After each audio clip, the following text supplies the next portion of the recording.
Good morning, guys, and welcome to the podcast. Today, I've got a fantastic guest for you today, Leslie Alvarez. And she's got this mantra: when life gives you lemons, make tamales. She's coming out of South Florida, and she's going to talk to us all about resiliency and mindset and how to bounce back. And I think it'll be a very inspiring episode for the audience. So, Leslie, welcome. Hi, thanks for having me. Yeah, I really find your story very inspiring and encouraging. So talk about how you got started and how you bounced back, and then we'll dive into the mindset tools that you use to achieve success. Sure. So at a very young age, I married and had children. And the story of the tamales and the lemons is that when I was 5 months pregnant with my son, my second child, my husband wanted a divorce. And I was not working and I was trying to figure out how I would pay all my bills. And his mother, we lived in Houston. We lived in Southeast Houston. And his mother, who didn't speak any English and I spoke no Spanish, pulled me aside, had a translator say, "Look, I don't agree with what my son did, but I don't have the money to help you. I can't help you, but I can help you help yourself." And she gave me a grocery list, sent me to the grocery store, and I came back to the house and she helped me make my first batch of tamales. And then she said, "Now go out to the parking lot at the grocery store and sell them, and then go back inside the grocery store, buy some more supplies, and read and rinse and repeat, so to speak." That's how I got started for the story, was that I was able to make my way for many years as a single parent. When struggles came up, financial things came up that I needed to deal with, I had that resource always. I break out the tamale pot and start cooking. Yeah, which is really interesting because I love how you added a cultural twist and spin to it. And so, what is the things that I think right now the world is going through a lot of turmoil, and we've seen a lot of interruption and just kind of adversity. So, what is the one mindset or cool trick that you would give to the audience that are experiencing these setbacks and these hiccups and these frustrations? There's been multiple times in my life that I have fallen to my knees. Like, I've been cut off at the knees and I am on the ground, and both literally and figuratively. And I just believe that when you're on the ground, it's okay to take a moment and honor what you're dealing with and what you're feeling with, and acknowledge it and recognize it. But I believe that the comeback begins while you're on the floor.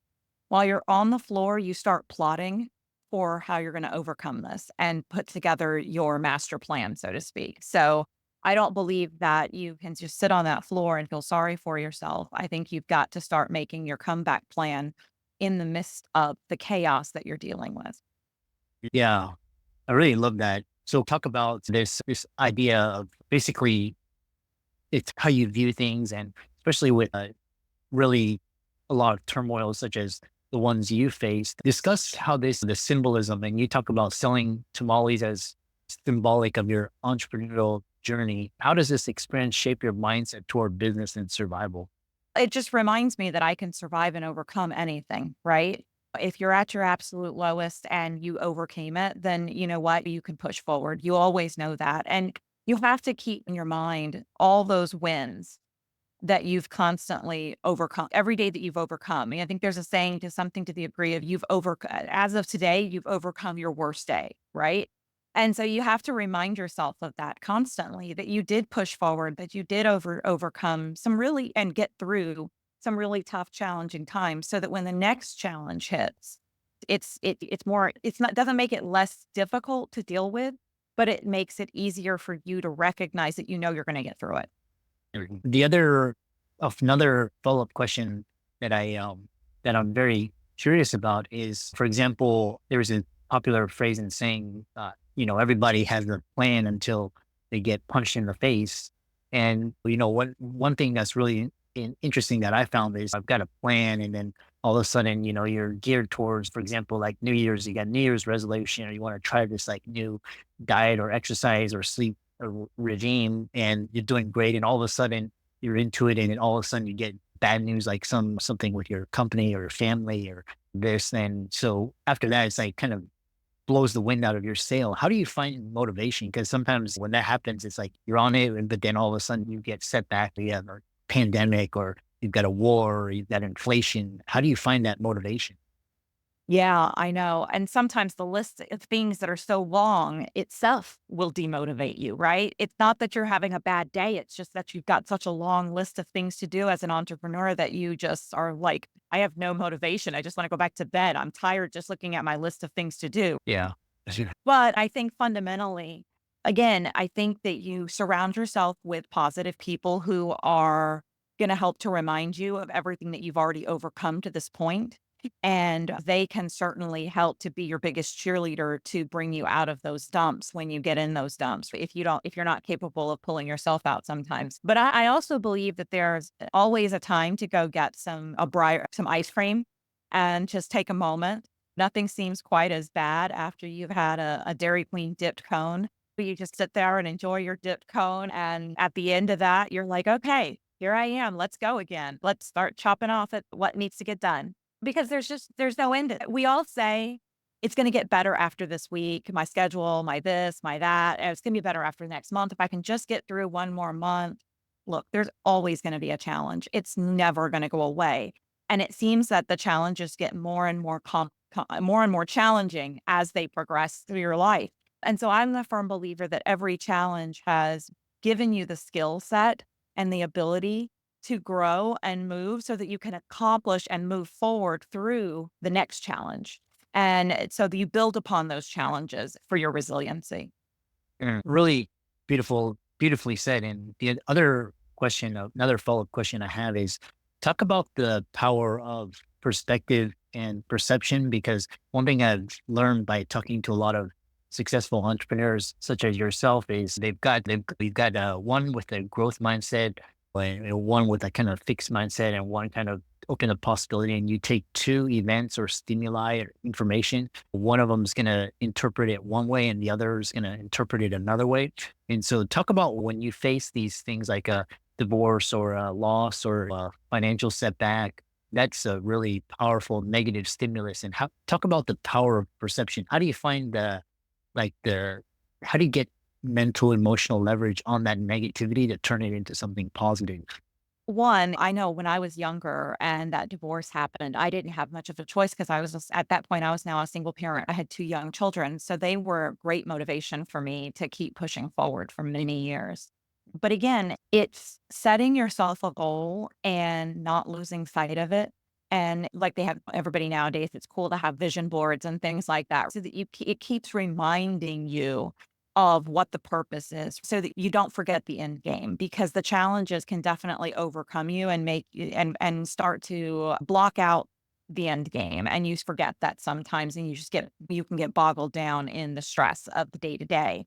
And I've suffered a lot over the years, single parent, loss of a loved one, job loss. My son nearly passed away when he was 17. But again, I just looked at it all as this is just the next hurdle to get past. And what's the end game? I gotta get to that and to that and focused on that and kept those people around me that were willing to constantly remind me of what my goal was. And it just kept me more focused on looking for the goal to solve and how to get through whatever I was dealing with. Yeah. The other very really, yeah, I love that kind of the end game, and everybody's got a path and a purpose and a journey. I know we're coming to the end. We have around 8 minutes remaining.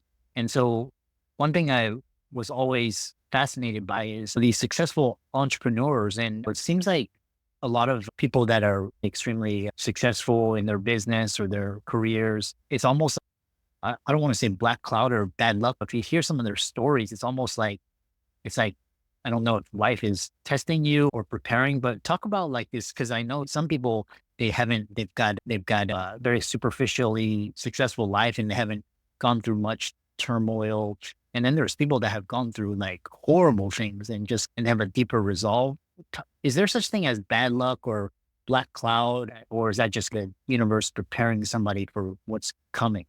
I never used to win a single door prize in my life up until recently. Like, it's just, yeah, like I didn't ever win anything. I didn't seem to have that magic touch for good luck.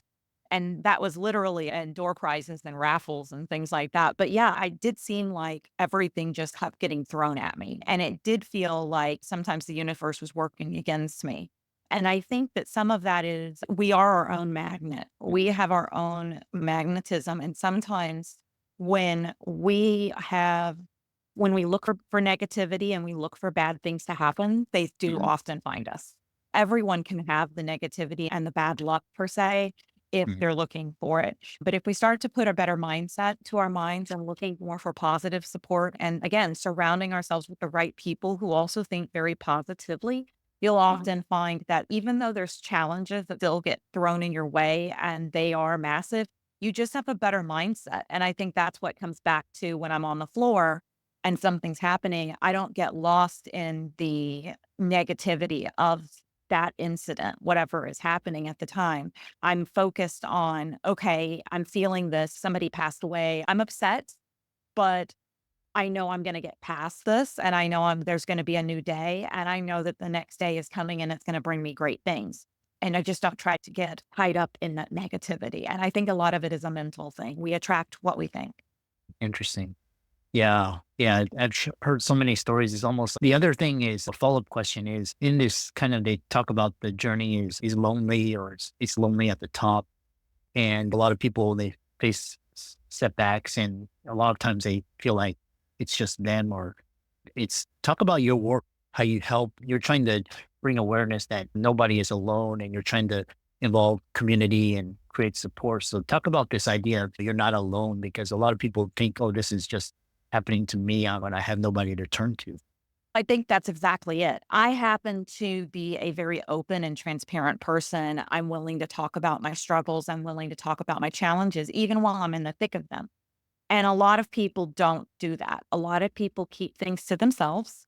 And that sometimes is how they were raised to keep the family dirty laundry inside the family and they don't take it outside the house or they just don't share and or they're just more of an introvert and they just don't share. That can actually make them start to feel alone because they're experiencing these struggles and they're not talking to anybody, they're not sharing with anybody, and so then they start to feel that it's just them. And so I feel that's where my struggles, especially, I kept thinking, why am I going through all of this? Why does this sort of stuff keep happening to me? And I feel like it was happening to me so that I was able to then share with others what I went through and what I had dealt with and how I had overcome it. So that they were able to realize, even if they're sitting in an audience and they're not sharing their own story, they're hearing mine and they're going, that sounds like me or that sounds like something that I went through. And from there, they feel the commonality and they recognize that they're not alone. So I feel like there's those of us that are willing to share, and we should, because it does help those that are more introverted or more private that don't want to share, to avoid them getting in their own head and heading down even worse paths. Yeah, I love that. And what's fascinating because I actually, I wrote a book to share my journey and I actually thought I was alone. I actually just needed that creative process to just process all of the thoughts and emotions. And it was very fascinating because people I didn't even know reach out to me and say, oh, your book really resonated with me. Oh, this happened to me. And I actually thought it was just happening to me as well. So it's really great that you're able to share. So just sum it up. What are key lessons you've learned about resilience and empathy, especially empathy? Sometimes we see people struggling, and what sort of inspiration would you like to pass on to others listening to this, and how can people find you? The main thing is, again, just what I just finished saying, you're not alone. There's always somebody out there that struggled or have been challenged with something very similar to whatever it is that you're facing, right? There's billions of people on the earth and we all face things every single day. And so being able to find the empathy for the patience with someone else when they're perhaps going through something and maybe they're not talking about it, maybe they're keeping it to themselves, but you could just tell they're off and they're not there. So finding that empathy to help and support others is really important. But I can be found on lesliealvarez.com is my website. That's Leslie, Leslie, Alvarez, Alvarez.com. And there's a connect to me now link on the website. Yeah, excellent. And thank you so much for coming onto the podcast and sharing your experience. And really, being vulnerable and open. And for the audience, be sure to check out Leslie's socials, give her a follow and reach out to her, check out her website, check out her work. And thanks so much for coming on. Thank you so much. Have a great day.